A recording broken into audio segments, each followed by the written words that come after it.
What's up, world? It's your boy Tommy on the spot for Watch Along Wrestling, and in this video we're going to talk all things WWE Summerslam 2024. That'll be coming to Cleveland Browns Stadium on August the 3rd, a little later this year. Tickets for SummerSlam went on sale this morning and via pre-sale on Tuesday morning. So I'm going to get into what it was like for me to buy tickets, how I found the experience, and so much more. But of course, if you like what you see, make sure you leave a big thumbs up and subscribe to Watch Along Wrestling. And I will have a ton more content coming your way as we get closer, an inch closer to SummerSlam and the rest of the year at large. All right, so let me get into this here. SummerSlam's always had a bit of a soft space in my heart, mostly because my first WWE pay-per-view live was SummerSlam 2002. I still say it's the best SummerSlam. Maybe it's because I'm a little biased, but my first live event for WWE live pay-per-view was SummerSlam 02. And ever since then, I've been to 6 additional SummerSlams for a grand total of 7. I went SummerSlam 07 in New Jersey, SummerSlam 2013 all the way out in California, 16 and 18 here in Brooklyn, 21 in Las Vegas, Nevada, and of course 23 just last year in Detroit, Michigan. So I've been all over the US for SummerSlam, and it's just a notch below WrestleMania as the pay-per-view that I've attended the most. So last year I went to Detroit, Michigan with my good friends Alex and Randy and Nick, and we had a great time, just so much fun. If you've never seen the in the archives, the vlogs from that event, make sure you go and check those out. And you actually can see in that vlog, we went to Cleveland, Ohio for a day and spent the day out in Cleveland, checked out MGK's coffee shop, went to a Cleveland Guardians game, went to the Rockaway Hall of Fame, just had like an all-inclusive Cleveland day. It was amazing, it was so much fun. So when I got back, my wife did not come on that trip. She watched all the old vlogs. She said, oh, Cleveland looks like a ball. We got to get out to Cleveland at some point. So you fast forward. Now here we are a year later, WWE bringing back SummerSlam to Cleveland. Obviously it wasn't in Cleveland last year, but it was in Detroit, which is 3-4 hours away. So, we were excited, and at that point we said, all right, we got to try to make the plan to go to Cleveland. Now this is not finalized for us. We have not gone ahead and made official plans to go to SummerSlam. We don't have these locked in stone. But for us, it was a situation where we always try to do one traveling wrestling event per year.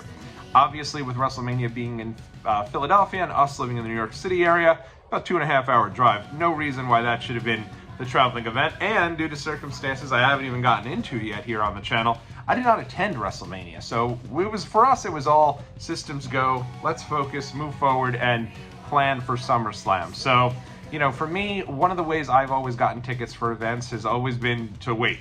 Wait till the event comes on sale, wait till you get those tickets.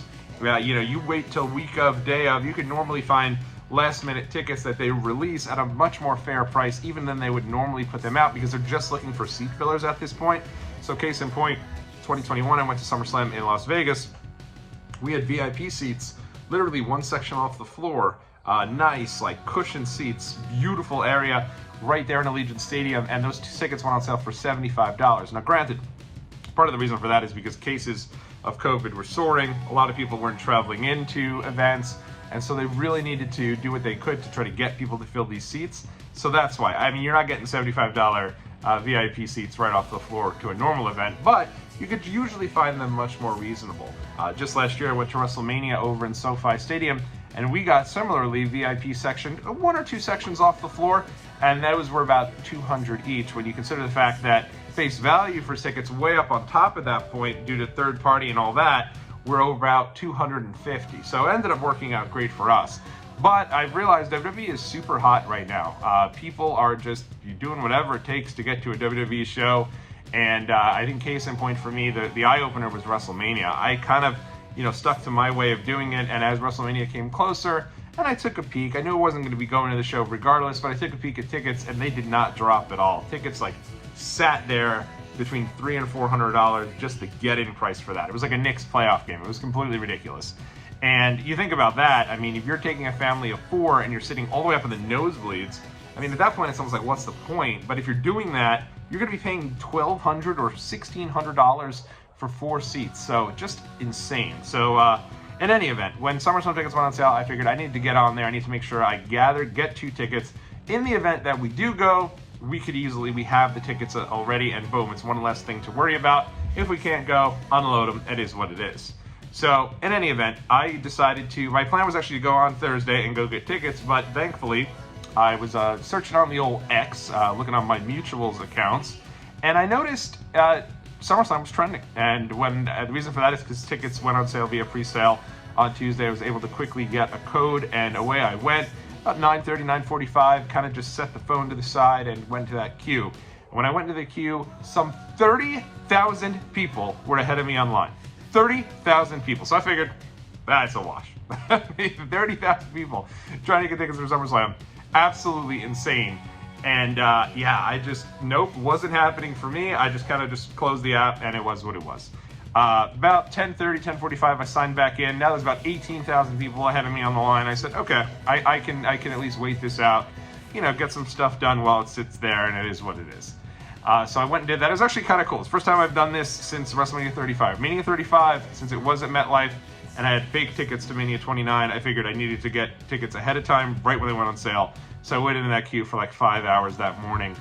It was insane. But in any event, so SummerSlam tickets, eventually I get into the queue, and they only had the left side of the building, I guess it was actually probably the right side of the building, available on there. Now, I don't know if it was just pre-sale or back in 2022, if you check out Alex Dorio from Talking Taker's vlog, he went to SummerSlam.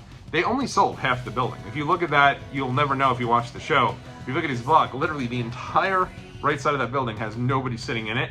So I don't know if that's what they were planning. Last year for SummerSlam in Detroit, not a seat you can get. I mean, it was all filled. So my thought is, okay, they're probably going to be releasing some of these tickets as demand for the tickets go up, and kind of go from there. But as far as the tickets went, when I first looked, it was just the lower bowl that was available. I don't know if all the upper deck was already scooped up by those 30,000 that were ahead of me online, but just the lower bowl. Face level for floor seats, absolutely obscene, just completely ridiculous. It was like, you know, 1,500 or up to 3,000 for floor seats. You go back to that family of four, now you're spending $6 grand or 12 grand on SummerSlam Live. Just way too much. I just think they're really pricing out a good portion of the crowd, but clearly not, because these tickets are in massive demand. So I continued to search around. I kind of was looking up at that with section 100, and even the 100s. And don't be fooled by Ticketmaster, because they'll have some seats that are up there named Official Platinum. Those do not include anything other than the seat. As a matter of fact, I don't even think you're getting the cushioned seats. I think it's just a regular old seat that they've deemed to be platinum. And some of these, for that reason, some of the Section 100 seats were over $1,000.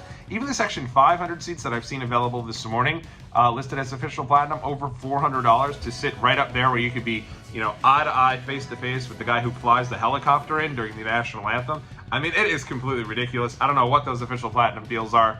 But they did have some seats that were at least normal priced, and these were at the minimum price for that Section 100 that I saw was $300 face value, and those went up to $800. This isn't even the floor. We're talking like Section 100s. So I was like, all right, if those are the face value, they're not going to go too much higher than that. And I was good kind of taking a knee on this, and I figured once it gets closer, now at this stage, I'll go back to my more traditional route, and I'll get tickets when they go on sale. Hour or so goes by, I figured, let me go back in, see if there was there. And at that point, they did unload a couple more tickets in like the 100-ish range. I scooped up a pair, and away we go. So our seats are not great by any means, but they're not like nosebleed central, you know, up there with the clouds either. I think it'll be solid if we do decide to go. Maybe I'll swap them and eventually get better seats, but at least I have something there so that we're not, you know, heading to Cleveland, Ohio with no seats. At least we have them there. And then, of course, Ticketmaster fees. You know, your tickets come out to a little over $200, but then with Ticketmaster fees, it's about $300.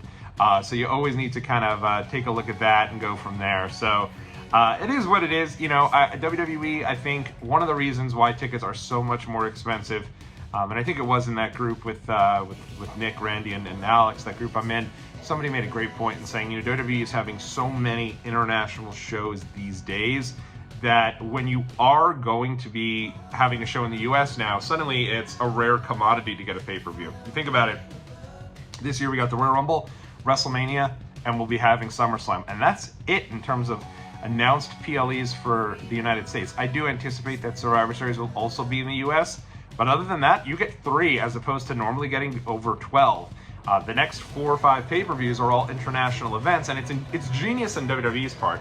If you take a look at a show like Backlash, for example, that wasn't much different than last year's Fastlane card in terms of card and star power. Very B-level type event in terms of what was there, but it felt like the biggest event of all time because the crowd was just so excited. They're not used to getting premium live events live. So at the end of the day, they they were just amped out of this world, and it made that event really must-see. So it makes sense from the perspective of WWE, and I'm sure they're making a lot more money now on these events here in the U.S., but again, it does make it a lot more difficult. I may need to tell my kids, I may need to say, as much as we love wrestling, much as we love old dad's Watch Long Wrestling YouTube channel, we may need to go and find a new hobby if it's going to be coming and going to go check out WWE events, because this is insane now. Especially when you're doing things like I am, traveling to the event, it's a lot bigger of a cost than just the event itself. But, I think SummerSlam is going to be great. I do also wonder if part of the reason for the insanity around this is because, there's just probably a thought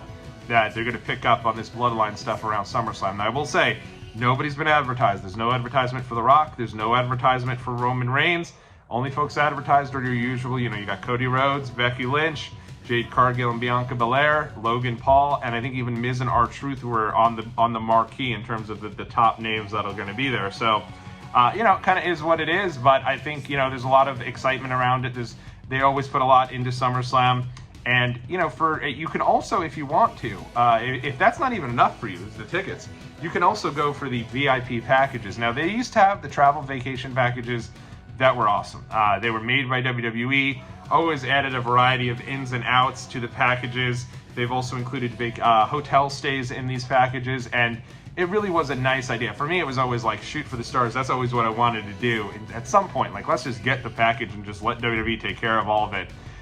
Never did, but now they outsource this to, I think it's On Location for Priority Pass, which is your Ultra VIP packages.